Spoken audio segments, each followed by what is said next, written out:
La Banque mondiale injecte plus de 3200 milliards de francs CFA dans l'économie ivoirienne sous forme de financement de projets ou de programmes. Le problème, le secteur privé ivoirien, notamment les petites et moyennes entreprises PME sur lesquelles le gouvernement mise pour créer des emplois et lutter contre la pauvreté, n'arrive toujours pas à capter une bonne partie de ce financement. Dans tous les pays au monde, les marchés publics sont considérés comme des leviers stratégiques pour vous permettre d'avoir de l'expérience, pour vous permettre de créer de la valeur, pour vous permettre d'avoir de la connaissance dans des domaines particuliers. Mais si on vous met en compétition avec des entreprises étrangères, c'est clair que vous n'allez pas pouvoir compétir avec ces entreprises parce que quand elles viennent, elles sont structurées d'une certaine façon. Elles ont le financement de leur pays. Donc nous, on a besoin que lorsqu'on a un marché, le financement soit disponible immédiatement. Sinon, on ne pourra pas exécuter le marché. Le secteur privé ivoirien et les experts de la Banque mondiale ont échangé dans le cadre d'une session de formation initiée par la Confédération générale des entreprises de Côte d'Ivoire, ce jeudi.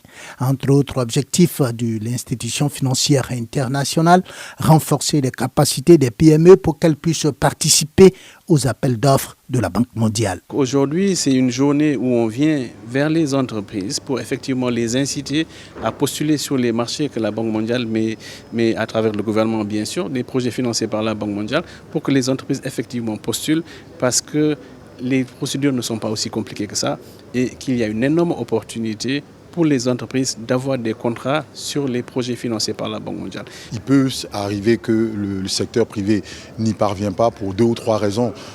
La première, c'est qu'on peut ne pas avoir l'information. Ça peut arriver. La deuxième, vous l'avez un peu dit, c'est qu'on peut à tort ou à raison dire « Ah non, les procédures de la Banque mondiale, c'est compliqué, donc ce n'est pas la peine que je me fatigue, je ne vais pas réussir à monter le dossier. » Donc il y a un vrai besoin de renforcement des capacités. Ça peut être complexe, mais ce qui est complexe n'est pas forcément insurmontable. Voilà, donc je pense que ces 2 raisons-là expliquent que peut-être que effectivement le secteur privé n'arrive pas à en profiter. La Confédération générale des entreprises de Côte d'Ivoire, ce jeudi, a saisi l'occasion de cette session de formation pour rappeler que le développement du business des entreprises est au cœur de sa stratégie.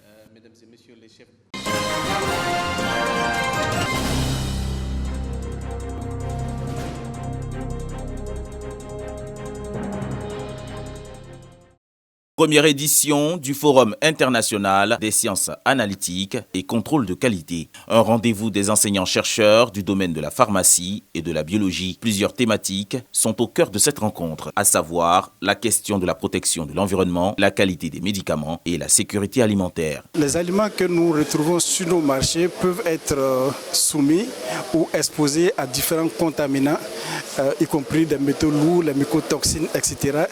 Donc il est important qu'il y ait une sorte de surveillance de ce qu'on retrouve sur nos marchés. Planter des arbres, c'est important pour protéger l'environnement, c'est aussi important pour protéger la santé publique, parce que l'arbre, c'est la vie.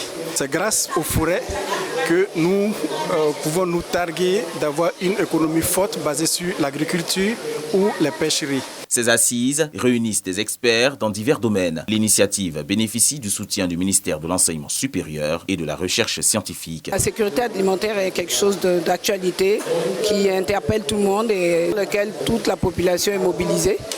Et de plus en plus, on observe des campagnes de sensibilisation vis-à-vis de la population, mais aussi des acteurs dans les domaines environnementaux ou de la santé.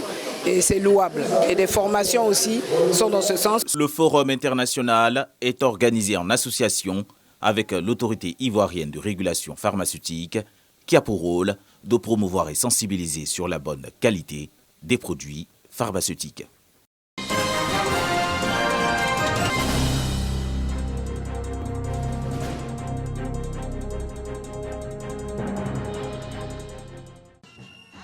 Voici déjà 50 ans qu'a été mis sur pied la génération Etienne Dogbo du village de Grand Jack, localité située à environ 5 km de Jacquesville.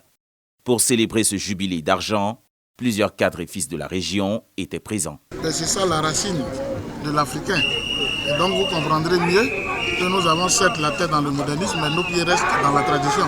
Lors de leurs interventions, Les différents parrains de la génération Etchine Dogbo ont salué l'esprit de solidarité et de collaboration entre les communautés villageoises de la région des Grands Ponts, les invitant à s'impliquer activement dans une politique de développement local. Nous sommes là pour les aider à promouvoir la culture du milieu. Cela permet de construire la cohésion, cela permet de retrouver notre élan de développement. Chants, danses, témoignages ont meublé ces festivités qui ont enregistré la participation de la génération Bois-Bognan du village voisin d'Ada, ainsi qu'une forte délégation de la génération Djouman de Débrimou du département de Dabou. Village mère du pays Aladjan, les festivités se sont poursuivies sur les sites touristiques de Grand Jack, en bordure de mer.